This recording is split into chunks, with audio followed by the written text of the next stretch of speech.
I began to find all sorts of fictional excuses to call to their home and, gradually, he seemed to warm to me. One night Laura invited me to dinner with herself and Joe. My husband was traveling for work, something that was becoming more and more common. I happily obliged.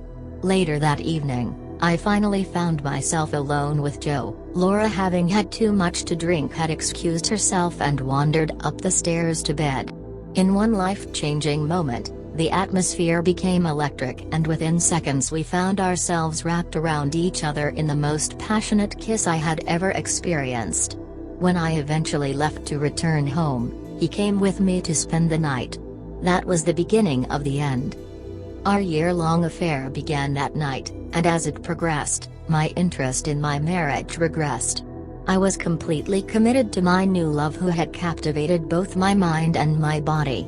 I suffered from occasional pangs of guilt, but, in general, I was a master at compartmentalizing. My relationship with Laura continued, grew even, and, through it all, I blossomed.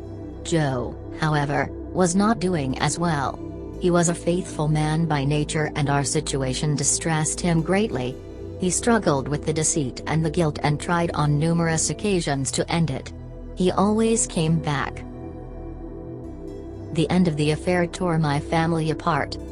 The affair tore my family apart, and I lost everything. Throughout this time, Ireland was on the verge of economic collapse, and my husband was spending more and more time traveling in an effort to save his failing business. He had become somewhat manic due to the financial stress, behaving more and more erratically.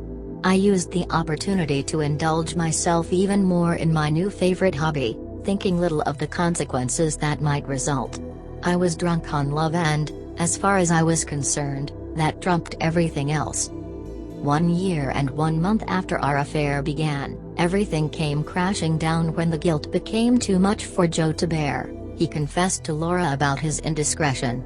He didn't mention my name, but she had her suspicions, knowing her husband as she did and witnessing how he began to behave around me. My husband had also started to suspect something, and when Laura confided to him what was going on in her marriage, everything clicked into place. And so, the nightmare began. Coping with life after the affair. Joe left his family home and stayed at a hotel while I navigated my way through the hellscape I had created. At home, in a fit of rage, my husband decided it appropriate to tell our children every sordid detail. They ranged in age from 6 to 12 at the time, and knew Joe and Laura as our friends and the parents of their own friends. My first encounter with Laura, after it all came to a head, was at our children's school a few days later. It ended with her spitting in my face as the children looked on silently. I deserved it, the children didn't. Their confusion and upset was heartbreaking for me to witness, but the biggest challenge to their innocent childhood came when their father finally lost control and punched me in front of them. That's when I knew that he had truly lost it, that I had pushed him over the precipice that he had been clinging onto for dear life.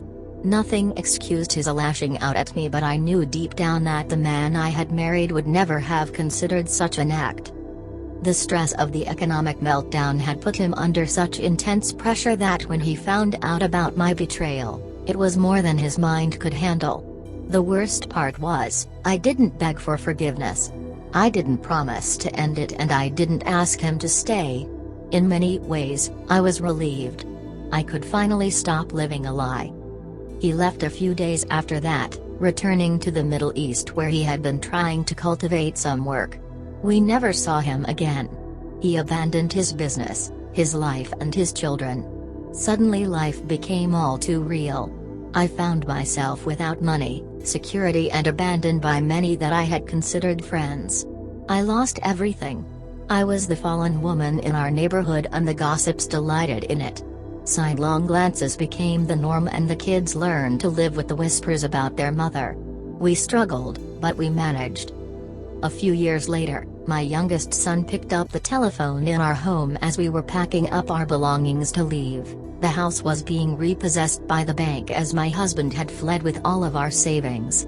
I looked at him expectantly to see who was calling and watched his face change from calm to confused as he asked, Who is this? After a short pause, he continued, I think you're my dad.